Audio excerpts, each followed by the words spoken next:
মাসির বাড়ি সব আমি ছেলে দিদি দাঁড়াও ফটো হবে, দাঁড়াও স্নান।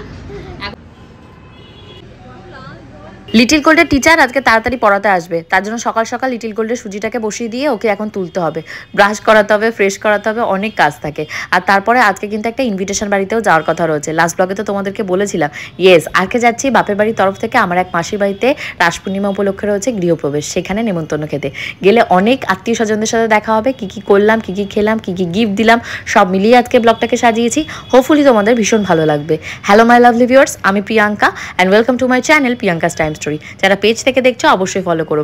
মনে আছে পার্শে মাছ রান্না করেছিলাম, এখনও সেগুলো শেষ হয়নি, তো ওই 2 পিস পার্শে মাছ ফেলার ভয়ে আমিই নিয়েছি সর্ষে বাটা দিয়ে। তারই ভেতর লিটিল গোলকে বলেছি তাড়াতাড়ি ঠাকুরকে প্রণাম করো, আর ঘড়িতে এখন 11:15 কাছাকাছি বাজে।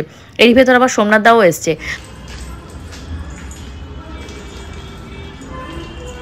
Good morning. ও দৌড়াচ্ছে এখন ওর আন্টি।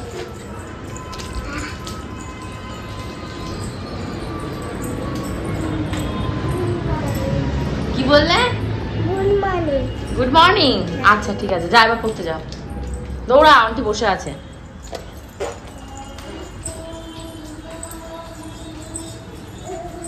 উঠে পড়ো, পারবে উঠতে? লিটিল গোল্ড পড়তে গেছে, খাওয়াও আমার কমপ্লিট হয়ে গেছে, এখন আমার স্নানের পালা। তার আগে ভাবলাম লিটিল গোল্ডের খিচুড়িটাকে বসাই, আর তার আগে সোমনাথ দা আর যে লিটিল গোল্ডের টিচার এসছে ওদের জন্য চা বসিয়েছি। চা বসিয়ে পর মাকে আবার ফোন করেছি যে মা কখন বেরোবে, আর পূজা যাবে নাকি। আজকে আমাদের সববারই নেমন্তন্ন ছিল, তোমাদের গোপুদা, পূজা, স্বর্ণ, বাবা, মা সবারই। এবার কি হচ্ছে, টাইম ম্যানেজমেন্ট করতে পারিনি, আর বাড়িতে যেহেতু এক্সাম চলছে তোমাদের গোপুদারও হেডেক প্রেশার রয়েছে, মানে রেডি টেডি সবই হয়ে তারপর আমাকে ওরকম 1:30-2 এইমাত্র ফোন করবে যে আমি যেতে পারবো না, কারণ আমাদের 2টোর ভেতর বেরোনোর কথা, কারণ আমরা 2টোর ভেতর বেরোতে পারবো না, 3:30 থেকে ওনার একটা মিটিং রয়েছে। আমি ঠিক আছে, না যাও। তো তারপর আমি এই শাড়িটাকে বের করে নিয়েছি। কালকে কিন্তু এই শাড়িটা ব্লাউজ পিস বানাবো বলে মানে নিয়ে গেছিলাম, তো লাভলি থেকে আমাকে বললো বৌদি যে এই শাড়িগুলো এমনই মানে সফট টাইপের হয়, তুমি হার্ডলি 1 থেকে 2 বার ব্লাউজটা পরতে পারবে, তারপর নাকি ফাঁসতে শুরু করবে। তাহলে আমি ভাবলাম তাহলে আমি যে ব্লাউজটা দিয়ে ফার্স্ট টাইম ট্রাই করেছিলাম, তাহলে সেই ব্লাউজটা দিয়েই পরি। বলে ঘড়ি পরবো, আর কি হয়ে যাবো, কোথাও যেতে কি হয়ে যাবো, লেট হয়ে যাবো, কি বলো, বলে কি লেট হয়ে যাবে, ঘড়ি দেখে লেট হয়ে যাচ্ছে এরকম করবে। হ্যাঁ লিটিল গোল্ড আর আমি রেডি হয়ে গেছি, আর তোমাদের গোপুদা যাওয়ার কথা ছিল, গাড়িটাই কেটে রেডি হয়ে আসছে, বাট যাবে না। এই যে গিফট রয়েছে, গিফটের ভিতরে কি আছে আমি ব্লগ বানাবো, শর্টসের ভিডিও যখন বানাবো তখন দেখাবো। সুন্দর হয়েছে, তো আমাকে কিন্তু অবশ্যই কমেন্ট করে জানিও কেমন লাগবে। তো এখন গয়নাগাটি গুলো করে নিই, জল পুঁতি লাইট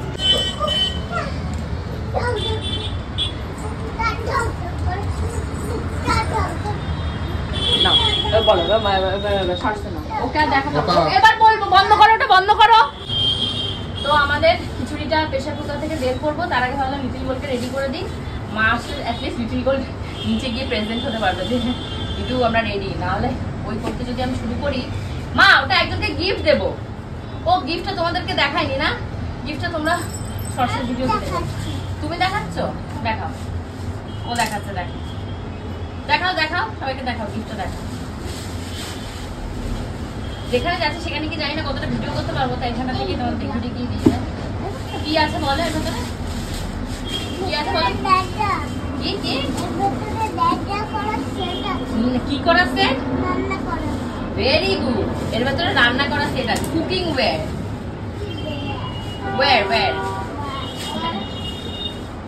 ও চুল বাঁধতে আমার 1 ঘন্টা লেগে যায়, চুলগুলো নিজে বাঁধতে পারিস না, তো বাবাকে একটু চুল বাঁধাটা শেখাতে পারিস না, অবসর টাইমে বাবার সাথে মোবাইলটা না ঘেটে।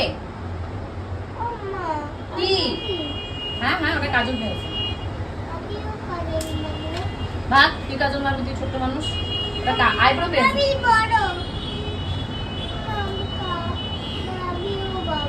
আচ্ছা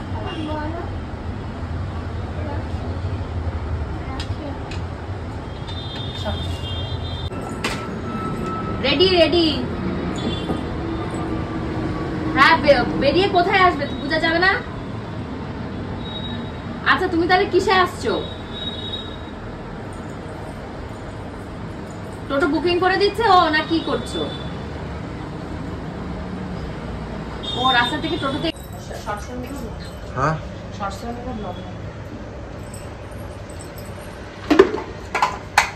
তোমার খাবার গুছিয়ে রেখে দিয়ে যাচ্ছে। না লিটিল গোল্ডে ঠান্ডা ঠান্ডা লেগেছে বলে ধরো লাস্ট 4 দিন ধরে আমি শেষ দিন আর হলো গিয়ে তোমাদের জ্বরের ওষুধ যেটা রয়েছে P125 বা 250 যেটা দিয়ে থাকো, তো সেইটা আমি খাওয়াচ্ছি। আর তা বাদে কিন্তু ওকে আমি একদমই শ্যাম্পু করাতে পারছি না। মাথাটা প্রায় 2 সপ্তাহ 3 সপ্তাহ হয়ে গেল হেয়ারটা ওয়াশ করাতে পারছি না। তো হেয়ারটা একদম আঠা আঠা হয়ে গেছে, কারণ ও সুজি খাচ্ছে, খিচুড়ি খাচ্ছে, কম বেশি লাগে। আমি সামনেটা কোনোভাবে ধুয়ে দিই, কিন্তু পেছনে লম্বা লম্বা লং হেয়ারগুলো তো আর হয় না। তো এখন হলো ডিম নিয়ে সাদাসাদি চলছে। ডিম সিদ্ধ একটা দিয়েছিলাম লিটিল গোল্ডের খাবারের ভেতর, তা লিটিল গোল্ড একা খাবে না, ওর বাবাকেও একটু দিতে হবে। তাই বললাম ঠিক আছে তোমরা দুজন মিলে খাও, আর কুসুম টুসুম যা আছে ওই দিয়ে খিচুড়ির সাথে নিই।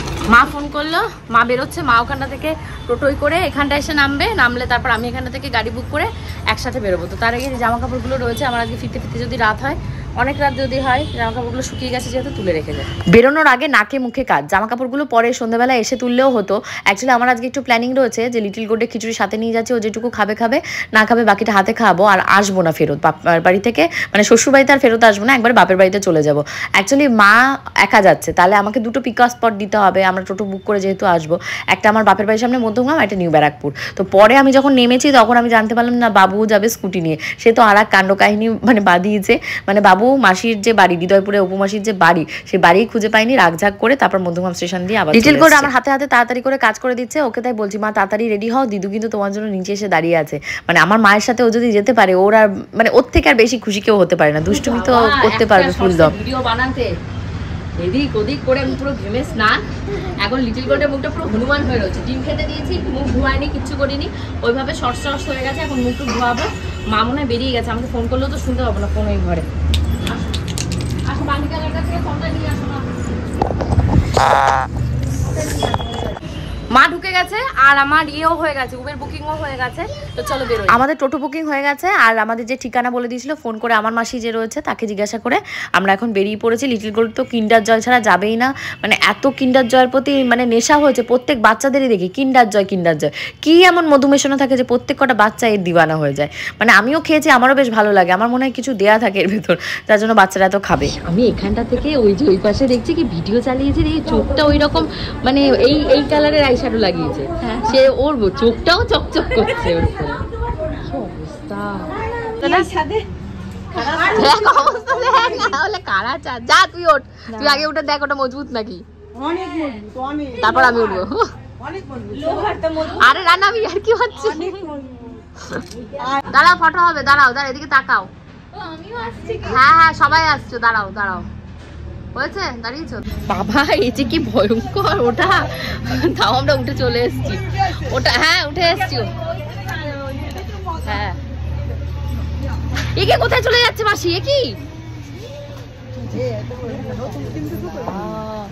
আমরা এখনই পারবো না, আরে ওরা এখনই চলে যাচ্ছে। তারপর তুই বোটটা পড়ে গেলে গড়ায় কিন্তু ব্যারেল পড়ে যাবি বলে দিলাম, ভেবে যা। ব্যারেল যাচ্ছে আগে, বাবা মট করছে মাম্পি। না হ্যাঁ দুপুরবেলা চুপ করে দেখছে কি হচ্ছে ব্যাপারটা। ওই যে আম দেখতে গেছে, আম আছে গাছে, আম নিয়ে আয়।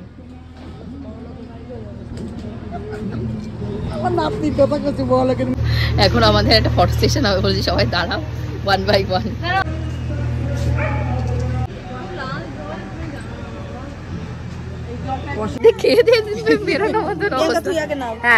আমার জুতো ফুটো পরে না এই তো এখানে পিঁপড়ে আছে। এই তুই নাম শিগগির। বাবু আসবে বলে সারা রাস্তা খুঁজে পাইনি, আবার ফেরত গেছে। হ্যাঁ দেখেছি খুব সুন্দর ফুল গাছ হয়েছে মাসির বাড়ির সাথে। এগুলো যেন কি ফুল বলে, এই ফুল আমার ওই যে শ্বশুর বাড়িতে একটা আছে, তোমাদেরকে জিজ্ঞাসা করি, নামটাই আমার মনে থাকে, বাগান বাহার না বাগান বিলাস। তো বাবু না খেয়ে দে ওইখানটা থেকেই চলে গেছে, এই জায়গা খুঁজে পাইনি বলে। আমি আর মা এখন উবের বুক করে বাড়ির দিকেই যাবো। দেখি কত দূর, 1 মিনিট, এখনই চলে আসবে। তোমার ওই পাশে যদি চাকরি তাই প্রিয়াঙ্কাও বলাকে বলেছিল মাসির বাড়ি সব তো পচে গেছে পূজা। বাবু যেহেতু যায়নি মানে চলে এসেছে মাঝপথ থেকে, তো বাবুর জন্য মানে সবার জন্যই মাসি প্রসাদ পাঠিয়ে দিয়েছিল। তো আমি এসে পর বাবুকে খেতে দিয়েছি। লিটিল গোল্ড তো ওই বাড়িতে খিচুড়ি খায়নি, অল্প একটু পোলাও নিয়ে এদিক ওদিক করেছে, একটু শশা টশা এই তরমুজ এই সমস্ত খেয়েছে। তো বাবুকে খেতে দিয়ে লিটিল গোল্ডের খিচুড়ি আমি বের করবো, করে একবারে খেয়ে নেবো। পোলাও ছিল, আলুর দম, পনির, পায়েস, মিষ্টি, রসগোল্লা, অনেক কিছু ছিল। সেই বুদ্ধিটা কি হলো না? আমি বলবো তুমি যে কামড়ালা সেটা কিছু হয়নি, আর আমি বলেছি বলে তোমার সেটা দোষ হয়েছে। কোথায় যাব? হ্যাঁ কাঁচা বাদামটা বলো। এই যে তোমার টাকাটা শোনা, এই যে দাদু লেখে গেছে না। এই যে টাকাটা দে, টাকাটা দে, টাকাটা দে। হ্যাঁ একটা ললিপপ খাবে। এই লাল টাকা নিবা? না ওই টাকাই নেবে। দিদি ব্যাগ খুঁজছে, দে লাল টাকা নাও। এই একটা টাকা দে, চাইটা বেড়ে গেল। না তুমি রেখে দাও। না সেইটা বলছি না, ললিপপের চাইটা বেড়ে গেল। একটা দে, আমরা কালকে মেলায় ইয়ে খাবো, একটা দে আগে। হ্যাঁ কেন?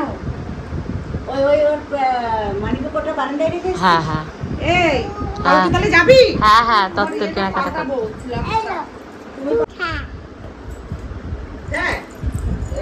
আর লেট হয়ে যাওয়া মানে? দেরি। ওরে বাবা লেট হয়ে যাওয়া মানে দেরি। আর কি কি শিখেছো বলো?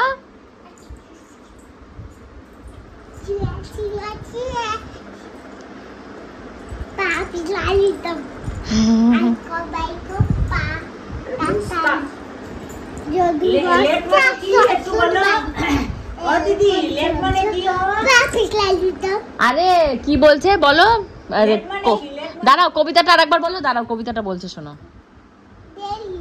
দেরি বাবা কবিতাটা বলো। লেলকম ঝমঝম ওটা বলো। আইকুম বাইকুম।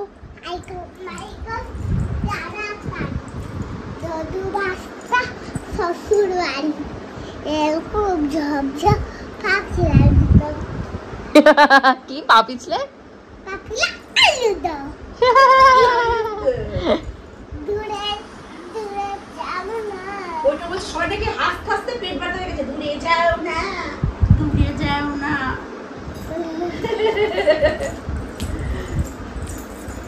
কি নাচে কি নাচ। মা আসার সময় মানে মাসি যা দিয়েছিল তার অর্ধেকেরও বেশি হয়তো বলতে গেলে আমাকে ধরে দিয়ে দিয়েছে, কারণ পূজা তো রাতে এসে খাবে কি খাবে না ঠিকানা নেই, কারণ এগুলো বাসি হলে অতটা ভালো লাগে না। তো তোমাদের গপুদাকে বললাম মাসি এগুলো মানে পাঠিয়েছে খাও, তো বললো এখন খাবে না, না খেলে উনি এক ডকুমেন্টস খুঁজছে। হোপফুলি আজকে ব্লগটা তোমাদের ভালো লেগেছে। কালকে ব্লগে আসবো ঠিক দুপুর 2টোয়। বাই।